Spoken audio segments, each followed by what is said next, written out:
பண்ணிடுவோம்டா வரேன்னா அப்புறம் பக்கத்தில் ஸ்டார்ட்ல. வணக்கம் நண்பர்களே. நாங்கள் நிற்கிற இடம் வந்து இன்றைக்கு நாகப்பட்டினம் துறைமுகம். பாருங்கள், இலங்கையிலேருந்து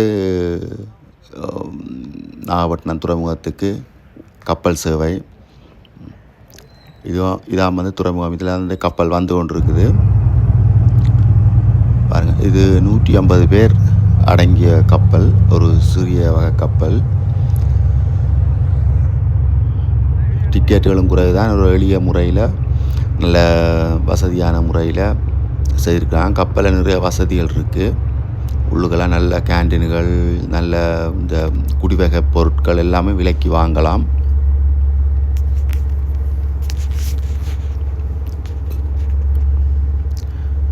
சூப்பராக இருக்குது கப்பல். பாருங்கள், நல்லா கடலும் வந்து நல்லா சீராக இருக்குது. இது வந்து இந்த இன்னும் 1 மாதம் ஓடும் போல். அதுக்கப்புறம் கப்பல் சேவை நிறுத்திடுவாங்க. ஏண்டா கடல் வந்து மாரிக்கடல், மார்கழி மாதம் கடல் வந்து கொந்தளிக்கும், அடிக்கும். அதனால் கப்பல் சேவை வந்து செய்ய மாட்டாங்க. பார்த்திங்கன்னா கப்பல் இறங்கி அதில் இறக்குறாங்க பாருங்கள். இதான் இறங்கி அந்த உள்ள செக்கிங் பாயிண்ட்ஸுகளுக்கு போயிட்டுருக்குறாங்க. இனித்தான் லக்கேஜு, பாஸ்போர்ட்டு எல்லாமே செக் பண்ணி 1 hour ஆகும் அவங்க வெளியால் வர்றதுக்கு. அன்றைக்கு கொஞ்சம் மழை பெய்தது. நாங்கள் வந்த டைம் மழை. இதில் வந்து எங்கள் அம்மாவும் தம்பி 2 பேரும் வந்து கொண்டிருக்கிறாங்க. அதனால் நான் போய் ஏற்றுறதுக்காக போனான். என்னோடய சேனலில் பல வீடியோகள் விட்டுட்டுருக்கிறேன், பல வகையான வீடியோகள். சப்போர்ட் பண்ணுங்கள், முழுசாக பாருங்கள் வீடியோ வந்து உங்களோட சேனலில் வந்து நீங்கள் பார்க்கும்போது, யூடியூப்பில் வந்து பார்க்கும்போது மேலோட்டமாக வரும். அதை வந்து மேலோட்டமாக பார்க்காதீங்க. அந்த வீடியோ வந்து நீங்கள் கிளிக் பண்ணிவிட்டு பாருங்கள். அப்போ தான் எனக்கு வந்து அதில் வர வாட்ச் டைம் எல்லாமே எனக்கு வரும். பாருங்கள், கப்பல் போயிட்டுருக்குது, அங்கிட்டு ரெயின் போயிட்டுருக்குது.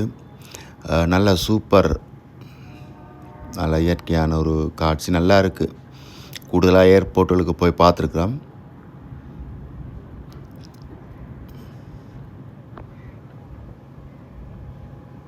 வீடியோவை பாருங்கள். பிடிச்சிருந்தா லைக் பண்ணுங்கள், ஷேர் பண்ணுங்கள், மறந்துடாமல் சப்ஸ்கிரைப் பண்ணுங்கள்.